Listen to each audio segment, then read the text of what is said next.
Hello friends, welcome to this new video. Last 1 week से हम सब रशिया यूक्रेन कॉन्फ्लिक्ट फॉलो कर रहे हैं। हर रोज नए डेवलपमेंट्स हो रहे हैं and we are informed about them too, right. But friends, जब बात आपके पर्सनल इंटरव्यूज की आती है या आपके ग्रुप डिस्कशंस की होती है, तब आपको जो ये कॉन्फ्लिक्ट है उसको थोड़ा सा इन डेप्थ समझना पड़ेगा। Only then will you be able to understand the conflict in detail and be able to present it to an interview panel or in a group discussion. तो इस वीडियो में हम यही करने वाले हैं। समझने की कोशिश करते हैं कि जो ये वॉर चल रही है आज, ये एक्चुअली कब स्टार्ट हुआ, कौन से फोर्सेस का क्या रोल है, यूक्रेन का क्या रोल है, रशिया का क्या रोल है, और जो बाकी के इंटरनेशनल कंट्रीज हैं उनका क्या रोल है, और भाई इसमें हिस्ट्री, ज्योग्राफी, पॉलिटी वगैरह के इश्यूज क्या क्या हैं। ये सब चीजें हम इन डेप्थ में यहाँ पे कवर करने वाले हैं, right. So on that note, let's start the session. Subscribe the channel for all MBA updates and press bell icon to receive important videos, right? You can even follow us on Instagram and Facebook, और हमारा जो app है वो भी आप download कर सकते हो इधर ऑन ऐप स्टोर और Google play, right. And this is about our pen drive course. आप यहाँ पे देख सकते हो भाई कि आपके पास क्या क्या कोर्सेज ऑफर्ड हैं, है ना, कौन से टॉपिक्स कवर्ड है यहाँ पे। And you can also visit the website to know everything in detail. And plus अगर आप एक भाई सीरियस कैट एस्पिरेंट हो, सीरियस MBA एस्पिरेंट हो, so you can get in touch with us on this helpline number. And वहाँ पे भाई आप अपने जो क्वेरीज हैं वो रेज कर सकते हो and we can plan out something, right.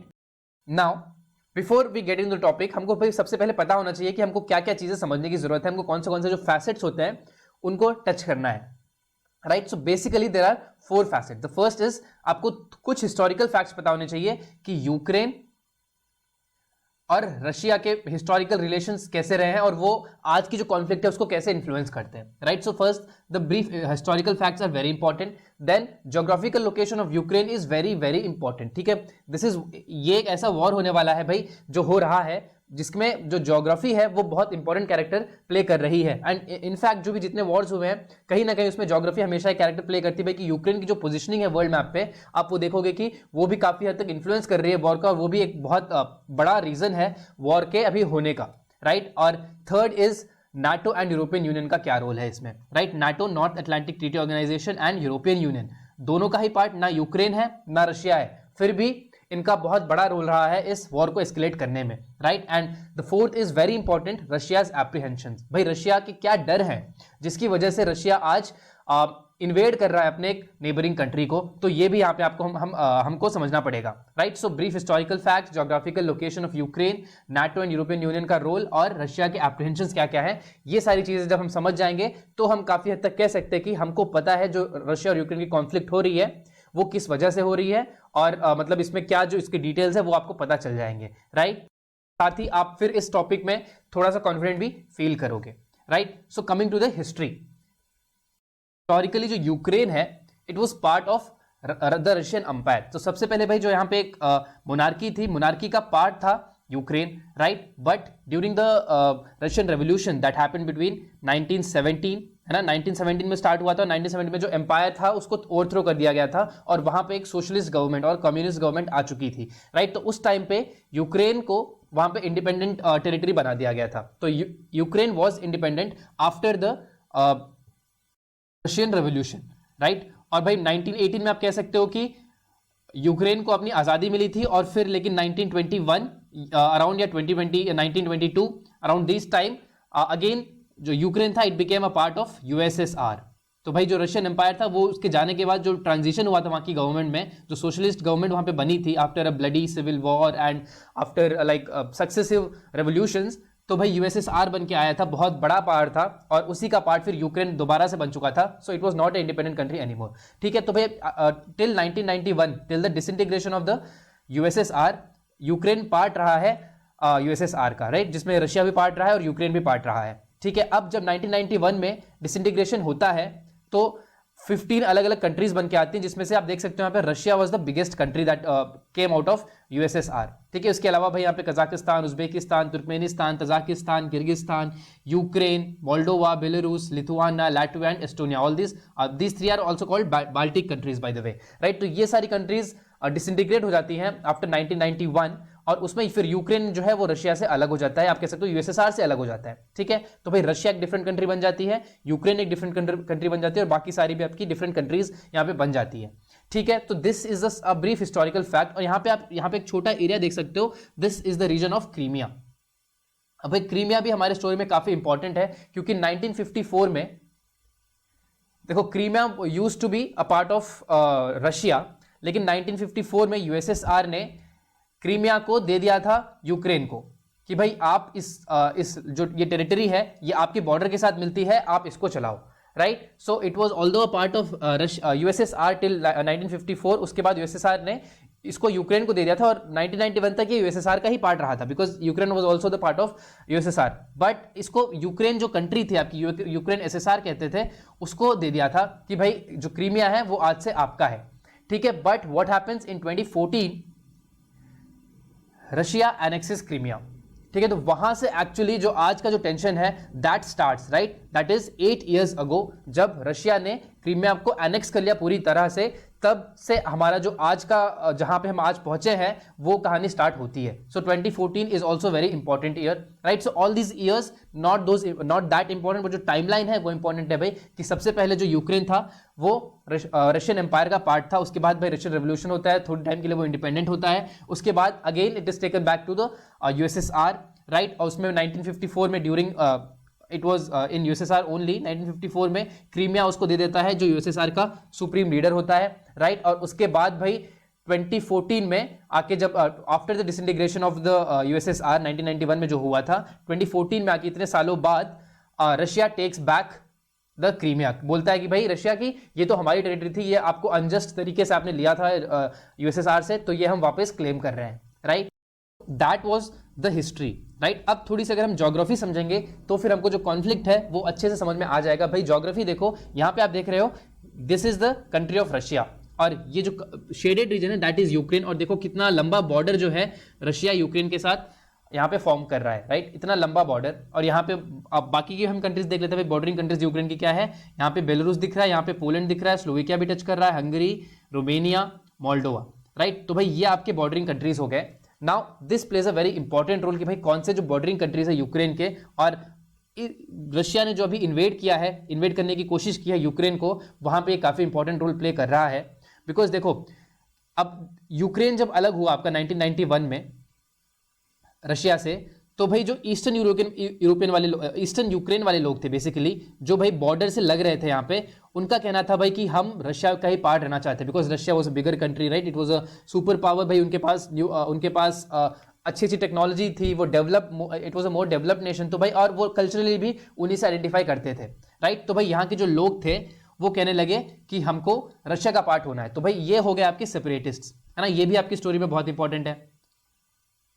तो ये ईस्टर्न यूक्रेन के जो लोग थे वो, उनमें से काफी लोग थे सेपरेटिस्ट, जो कहते थे कि भाई हमको यूक्रेन से अलग होना है और हमको रशिया का पार्ट होना है, और Russia was aware of them and it started supporting them in their claim कि भाई उनको रशिया का पार्ट होना है, ठीक है। तो रशिया इनको सेपरेटिस्ट को यहाँ पे सपोर्ट करने लगा था, और यूक्रेन इनसे परेशान हो गया था, तो यूक्रेन इन पे फोर्स यूज करने लगा था भाई कि आप कैसे ऐसे कह सकते हो, आप किसी और कंट्री के कैसे कह सकते हो, we are an independent sovereign country and we will remain so, right. So भाई यहाँ पे 2014 में आके क्रीमिया अनेक्स हो जाता है, और यहाँ पे जो आप रीजन देख रहे हो, this region is called Donbas region, right. Donbas region में भाई आपके ये दो मोस्ट इंपॉर्टेंट प्रोविंसेस जो आपके न्यूज में रहे हैं वो है भाई डोनेट्स्क और लुहांस्क, राइट। तो भाई ये वाला जो पार्ट है this is already in control of Russia, क्योंकि भाई यहाँ पे जो like not directly in control of Russia, but यहाँ पे जो सेपरेटिस्ट हैं वो यहाँ को इस एरिया को कंट्रोल कर रहे हैं, और वो सेपरेटिस्ट बैक है रशिया से, ठीक है।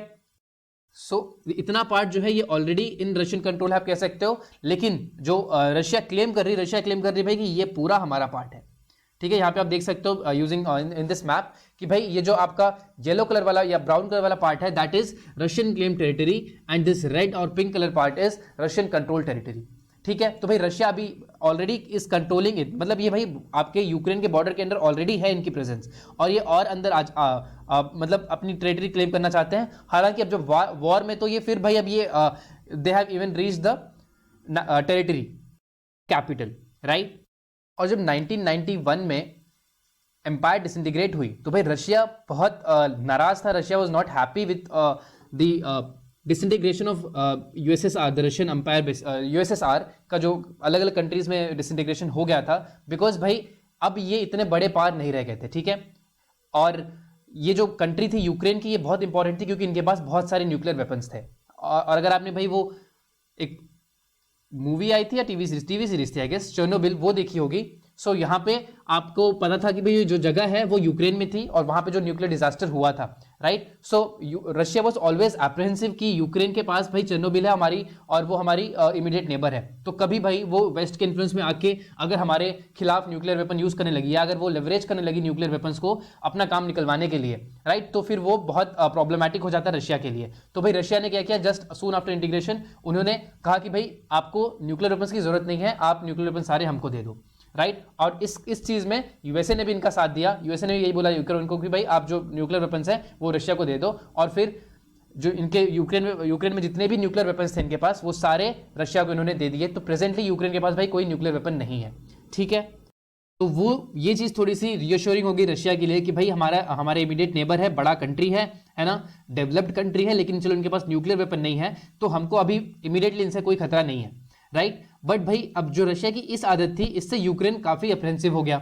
उन्होंने कहा कि भाई रशिया थोड़ा सा डोमिनेटिंग हो रहा है, और हमको अपने अब हमारा जो स्टैंड है वो बिल्कुल अलग करना पड़ेगा, और हमको एक इंडिपेंडेंट सॉवरेन कंट्री बनना पड़ेगा यहाँ पे, ताकि रशिया अब कभी आगे हमको इन्वेड ना कर सके, right. So this is during ये जो आपका 1991 के बाद वाला फेज है, उसी की हम बात कर रहे हैं, अर्ली 2000s या after like late 1990s, right. तो भाई यूक्रेन ने ख्वाहिश जताई कि उनको भाई नाटो ज्वाइन करना है। अब हमको पता है NATO and European union join करना है। तो अब हम हमारी स्टोरी में आते हैं भाई, two very important organisations, NATO and European Union, right. Now भाई what is NATO? NATO is North Atlantic Treaty organisation. And what is European Union? European Union is आपके जो यूरोप के कंट्रीज हैं उनका एक इकोनॉमिक ग्रुपिंग, ठीक है। तो not all the countries of Europe are in European Union, ठीक है। तो ये डिफरेंस आपको बताना चाहिए कि यूरोप और यूरोपियन यूनियन में काफी फर्क है। यूरोप भाई आपकी एक टेरिटरी है, एक आप देख सकते हो कंट्रीज हैं, कंट्रीज का फॉर्मुलेशन है यूरोप, और यूरोपियन यूनियन एक इकोनॉमिक टर्म हो गया जिसमें कुछ कंट्रीज आपस में साथ में आई है अपने इकोनॉमिक एक्टिविटीज कैरी आउट करने के लिए, राइट। तो भाई चलो इस पर हम आते हैं। अभी जो रशिया है, रशिया को काफी अच्छा रीजन था यहाँ पे कि वो बोलता था कि भाई देखो यहाँ के जो लोग हैं, इनके ईस्टर्न यूक्रेन के लोग हैं, वो हमारे साथ आना चाहते हैं, और जो यूक्रेन की गवर्नमेंट है वो उन पे ज्यादती कर रही है, वो उनको भाई जेल में डाल रही है, वो उनका जो ओपिनियन है वो वॉइस करने का मौका नहीं दे रही है, तो फिर हमको इंटरवीन करना पड़ेगा। और वो फिर इंटरवीन करते रहे, राइट, एवर सिंस। तो फिर तभी इन्होंने जाके ये वाला जो एरिया है अपने कंट्रोल में ले लिया, and they have very good presence in these areas as well. Now coming to NATO, है ना भाई। अब NATO, North Atlantic Treaty Organization, ये भाई so we will have to go back to the cold war era, right. तो भाई अब ये जो कोल्ड वॉर एरा था, दुनिया में भी सेकेंड वर्ल्ड वॉर खत्म हो चुका है ना।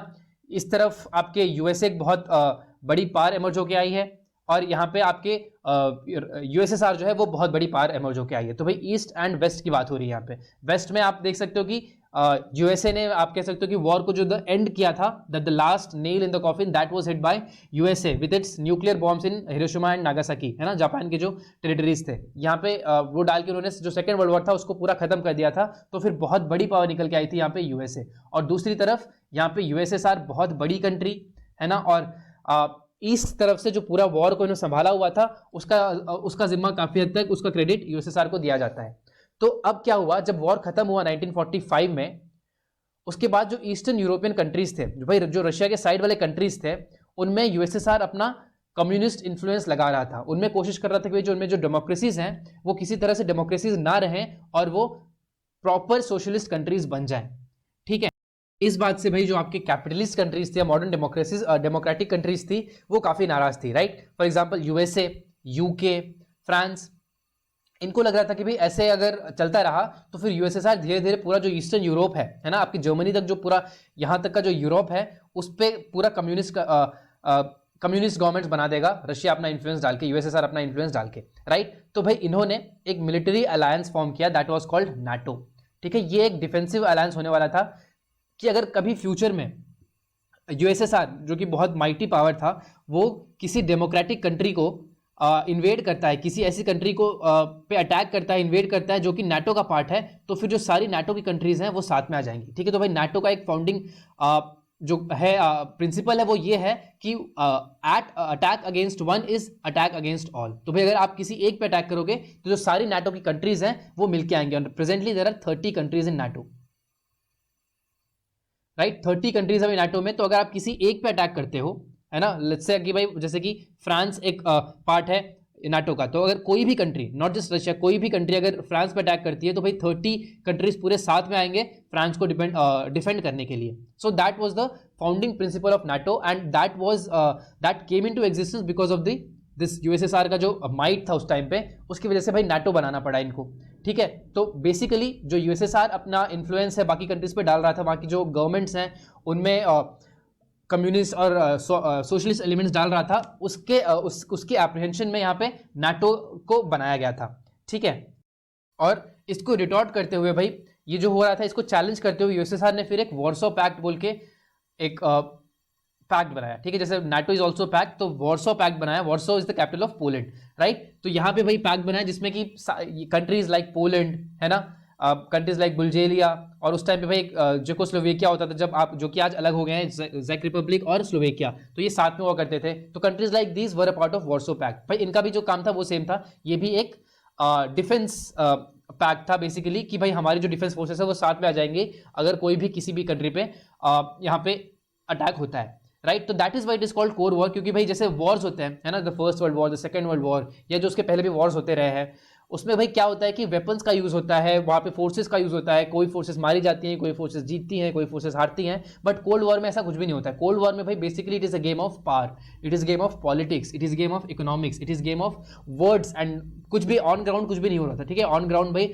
आप ना कोई मिसाइल डाल रहे हो किसी पे, ना आप किसी को मार रहे हो, बट यहाँ पे एक पावर का गेम है कि भाई हमारे पास ज्यादा पावर है, तुम्हारे पास ज्यादा पावर है. तो कुछ चीजों को दिखाने के लिए भाई नाटो का, यूएसए बेसिकली या नाटो करेगा भाई, वो कोई स्टेप्स लेगा और उसको फिर चैलेंज करने के लिए यूएसएसआर कोई स्टेप्स लेगा. तो that was a cold war. ठीक है, तो that is why it is called cold war, because it is not being fought on ground, not neither on sea, है ना, नॉर इन एयर. ये कहीं पे फिजिकली फॉट नहीं हो रहा है, ये बस दिमाग का जो खेल होता है, जो पार का खेल होता है, that is why it is called cold war era, right. ये होता रहा, राइट. सून आफ्टर जब आपका इंडिपेंडेंट जब आपका सेकेंड वर्ल्ड वॉर खत्म हो गया था 1945 में, तब से होता रहा जब तक आपका यूएसएसआर डिसइंटीग्रेट नहीं हुआ है 1991 में, right. And USSR also played a role in the, भाई जो आपका अभी चाइना का जो प्रेजेंट रूलिंग है उसमें भी यूएसएसआर ने काफ़ी रोल प्ले किया था, क्योंकि कम्युनिस्ट गवर्नमेंट है वहाँ पे. नॉर्थ कोरिया को अलग करने के लिए साउथ कोरिया में, और साउथ कोरिया नॉर्थ कोरिया की लड़ाई में भी यूएसएसआर ने काफ़ी वहाँ पे रोल प्ले किया हुआ था. तो इन सब चीज़ों से जो वेस्ट था, जो वेस्टर्न कंट्रीज थे, या बेसिकली आप कह सकते हो डेमोक्रेटिक कंट्रीज थे या कैपिटलिस्ट कंट्रीज थे, ये काफ़ी उनको लगता था कि यूएसएसआर जो है धीरे धीरे करके जो वर्ल्ड की डेमोक्रेसीज हैं इनके लिए खतरा बनता जा रहा है. इसी वजह से नाटो बनाया गया था. ठीक है, अब जब यूक्रेन 1991 में अलग होता है, ठीक है, again 1991 is the very important year, because यहाँ पे आपका जो रशिया यूएसएसआर है वो डिसइंटीग्रेट हो जाता है, और रशिया एक बहुत बड़ी कंट्री निकल के आती है इनमें से, और फिर 14 छोटी छोटी कंट्रीज निकल के आती हैं. ठीक है, तो यूक्रेन अपनी ख्वाहिश जताता है कि भाई हमको ज्वाइन करना है, हमको यूरोप के साथ जाना है, हमको मॉडर्न डेमोक्रेसी की तरफ जाना है, हमको भी जो अपनी इकोनॉमी है उसको बूस्ट करना है, हमको भी कैपिटलिज्म अपनाना है, राइट, और हमको यूरोपियन यूनियन का पार्ट बनना है, नाटो का पार्ट बनना है, एटसेट्रा. तो भाई लेकिन देखो, नाटो का पार्ट बनने के लिए बहुत स्ट्रिक्ट रूल्स हैं कि भाई आपको एक फुली फंक्शनल डेमोक्रेसी होना पड़ेगा, और वहाँ पे आपकी जो कंट्री है उसमें रूल ऑफ लॉ होना चाहिए. और अभी हमने देखा भाई कि रूल ऑफ लॉ जो है वो काफ़ी हद तक आप कह सकते हो कि like not 100% it is there in Ukraine, because भाई जो भी यहाँ पे जो सेपरेटिस्ट लोग हैं उनके साथ बहुत ज़्यादती होती थी, है ना, उनको भाई जेल में डाल दिया जाता था. कोई भी अगर ऑपोजिशन लीडर आते थे यहाँ पे उनको भी जेल में डाल दिया जाता था. तो it was not completely rule of law का केस यहाँ पे यूक्रेन में. तो भाई इस वजह से जो यूक्रेन है वो नाटो का पार्ट अभी तक नहीं बन पाया था, राइट, टिल डेट. अभी तक उनको लाइक टिल रिसेंटली जब जो अभी आपके प्रेसिडेंट हैं यूक्रेन के, वोलोदिमीर ज़ेलेंस्की, ही रीट्रेटेड कि उनका जो नेशनल गोल है that is to become a part of NATO and European Union, लेकिन वो अभी तक नहीं हो पाया है. बिकॉज देखो क्राइटेरिया ये है कि जो अगर 30 कंट्रीज है नाटो में, तो जब तक 30 कंट्रीज यूनानिमसली डिसाइड नहीं करती हैं कि कोई हम नया एंट्री लेंगे नाटो में, तब तक आप एंट्री नहीं कर सकते हो. ठीक है, तो वहाँ पे भाई सिर्फ ये नहीं है कि 30 कंट्रीज में अगर 16 ने हाँ बोल दिया और आपके 14 ना है, तो भाई 16 आपके पास मेजोरिटी आ गई है तो आप नाटो का पार्ट बन सकते हो. नहीं, यहाँ पे एक यूनानिमस डिसीजन होना चाहिए, दैट इज 30 के 30 कंट्रीज मानने चाहिए कि भाई आप नाटो का पार्ट बन सकते हो, आप जो सारी क्राइटेरिया है वो फुलफिल कर रहे हो. लेकिन कुछ कंट्रीज का यहाँ पे मानना था कि यूक्रेन डेमोक्रेसी के फ्रंट पे, रूल ऑफ लॉ के फ्रंट पे अपने क्राइटेरियाज को फिल नहीं कर रहा था, इसी वजह से उन्होंने उसको अभी यूक्रेन को नाटो का पार्ट नहीं बनाया था, राइट। और भाई काफी शर्तें भी रखी गई थी, नाटो ने रखी थी शर्तें यूक्रेन को कि भाई आपके जो लीडर ऑफ ऑपोजिशन है उनको आप रिहा कर दो, right, because that is what shows that you are a fully functional democracy. Because democracy में भाई ये होता है कि आपके पास सिर्फ एक रूलिंग पार्टी नहीं होती है, आपके पास भी एक फुली फंक्शनल ऑपोजिशन भी होता है ना। तो ये सारी चीजें शर्तें रखी गई थी और काफी हद तक शर्तें मान भी ली गई थी यूक्रेन की तरफ से। और फिर रशिया थोड़ा सा तिलमिला गया था भाई कि यूक्रेन जाना चाह रहा है नाटो की तरफ और उनकी सारी शर्तें मान रहा है। तो रशिया ने क्या किया, रशिया स्टार्टेड ब्राइबिंग यूक्रेन के जो भी वहां पे प्रेसिडेंट थे। तो भाई उनके प्रेसिडेंट को भाई उन्होंने बोला कि हम आपको 15 बिलियन डॉलर्स का ग्रांट दे रहे हैं, ठीक है, और इसको आप अपनी मर्जी से लौटाना, हमको कोई जल्दबाजी नहीं है, आप अपने यहाँ पे डेवलपमेंट वर्क्स के लिए इसको लगाओ और आपकी जो अभी नाटो में और यूरोपियन यूनियन में जाने की इच्छा है उसको थोड़ा सा दबा दो, आपको वहां पे जाने की जरूरत नहीं है। अब भाई रशिया ऐसा क्यों कर रहा है, देखो, क्योंकि ये मैप से देख के समझ में आ जाएगा कि भाई यहाँ पे रशिया आपको दिख रहा है, राइट, और रशिया के पूरे ईस्ट में देखो all these are NATO countries, ठीक है, ये जो आपके डार्क कलर में है ये तो नाटो कंट्रीज हैं ही हैं, बाकी ये कंट्रीज ने भी नाटो ज्वाइन कर लिया after the fall of Soviet union, right. तो भाई अगर यूक्रेन भी ज्वाइन कर लेता है तो फिर बेलारूस के अलावा इसकी सारी नेबरिंग कंट्रीज जो हैं वो हो जाएंगी नाटो कंट्रीज और फिर रशिया है अनसेफ फील करने वाला, राइट। कि जो नाटो की फोर्सेज आप यहाँ इस मैप में देख सकते हो कि भाई कहाँ कहाँ इनके फोर्सेज जो हैं वो डिप्लॉयड हैं, राइट। नॉर्वे में आप यहाँ पे एज क्लोज टू रशिया, देखो रशिया का बॉर्डर ये रहा आपका, और जो बाल्टिक कंट्रीज हैं ये भी आपके पार्ट बन चुके हैं नाटो का, और यहाँ पे भी नाटो की जो फोर्सेज हैं active forces are deployed, right. तो यहाँ हर जगह नाटो की प्रेजेंस है, और जैसे ही यूक्रेन जो है अगर ये बन जाता है नाटो का पार्ट तो आप कह सकते हो कि भाई पूरी जो बॉर्डर लाइन है ना, वो नाटो कवर कर लेगा रशिया का। तो भाई ये कुछ डर है रशिया के, जिस वजह से रशिया नहीं चाहता है कि यूक्रेन नाटो के पास जाए। यूक्रेन या तो एक इंडिपेंडेंट कंट्री बन के रहे या तो फिर हमारा टेरिटरी बन जाए, राइट। अब देखो इंडिपेंडेंट कंट्री बन के रहे में रशिया के पास एक प्रॉब्लम यह है कि भाई जो इंडिपेंडेंट कंट्री तो रहे यूक्रेन, लेकिन जो इनकी लीडरशिप है, जो इनका प्रेसिडेंट है, जो इनकी गवर्नमेंट है, वो हमारे इशारों पे काम करे, है ना। जब हम बोले, जैसा हम बोले वो वैसा करे, वो अपनी मर्जी से नाटो वगैरह ज्वाइन ना करे, राइट। क्योंकि बीच में जब यूक्रेन और नाटो के बीच में नेगोशिएशन चल रहे थे तब रशिया ने एक मीटिंग की नाटो की कंट्रीज के साथ, the president of United states के साथ, और वहां पे रशिया ने बोला कि आप यूक्रेन को नाटो का पार्ट मत बनाओ, राइट। जिसके बाद नाटो का रिस्पॉन्स ये रहा कि भाई यूक्रेन जो है वो एक सोवरिन कंट्री है, वो एक इंडिपेंडेंट कंट्री है, वो अपने डिसीजंस खुद ले सकती है, हम उस पर कोई चीज़, किसी भी चीज़ का दबाव नहीं बना सकते हैं, राइट। हमारे भाई सेट क्राइटेरियाज है कि अगर ये क्राइटेरियाज फुलफिल हो रहे हैं और यूक्रेन अगर फिर भी ज्वाइन करना चाहता है तो फिर वेरी वेलकम टू ज्वाइन, लेकिन हम उसको फोर्स नहीं कर सकते हैं कि भाई Ukraine can not be a part of NATO, right. तो भाई ये इन सब चीज़ों की वजह से ये जो आपका जियोपॉलिटिकल सिचुएशन रहा है, बेसिकली जो ज्योग्राफिकल सिचुएशन रहा है, इसकी वजह से रशिया ने अभी फुल फ्लेजेड अटैक कर दिया है यूक्रेन पे कि भाई तुम हमारी बात नहीं मान रहे हो, है ना। काफ़ी नेगोशिएशंस हुए रशिया और यूक्रेन के प्रेसिडेंट्स के बीच में, तो रशिया ने लाइक बार बार यही रीइटरेट किया, बार बार यही दोहराया कि आप नाटो का पार्ट मत बनो, ठीक है, आप इंडिपेंडेंट कंट्री बन के रहो। लेकिन यूक्रेन ने ये रियलाइज कर रहा है कि भाई अगर हम इंडिपेंडेंट कंट्री बन के रहेंगे तो रशिया हमको जीने नहीं देगा, क्योंकि वो हमारी लीडरशिप को कंट्रोल करने की कोशिश करेगा और हमको वेस्टर्न अलाइज चाहिए, right, to survive a hostile neighbour such as Russia. जबकि भाई आपका जो ये वाला पार्ट है वो ऑलरेडी रशियन कंट्रोल में जा चुका है, तो Ukraine can not take that risk, right. That is point of view of Ukraine. और रशिया का पॉइंट ऑफ व्यू ये है कि भाई आप जो यहाँ पे आपके यूक्रेन में लोग हैं जो कि प्रो रशियन लोग हैं, जो रशिया के साथ होना चाहते हैं, आप उन पर ज्यादती कर रहे हो, राइट, और आप रशिया के बॉर्डर्स तक लेके आ रहे हो नाटो की फोर्सेस को, तो ये रशिया के लिए खतरा हो रहा है, इसलिए रशिया यहाँ पे इन्वेड करना चाहता है। तो that is the point of view of both the countries, Ukraine and as well as Russia. देखो ये जो मैप है, this is a very interesting case, क्योंकि आपको ये एकदम समझा रहा है कि भाई जो रशिया है वो चारों तरफ से घिर जाएगा फिर नाटो कंट्रीज के साथ, and then it will start feeling unsafe कि भाई हम अपनी मनमार्जी अब नहीं कर सकते हैं, क्योंकि हम पे कांस्टेंट पहरा रहेगा चारों तरफ से नाटो की फोर्सेस का, राइट। और देखो यहाँ पे आपको ईस्ट दिख रहा है, बट ईस्ट में यहाँ पे जापान है। जापान हालांकि एक्टिव मेंबर नहीं है नाटो का, but it is a supporter of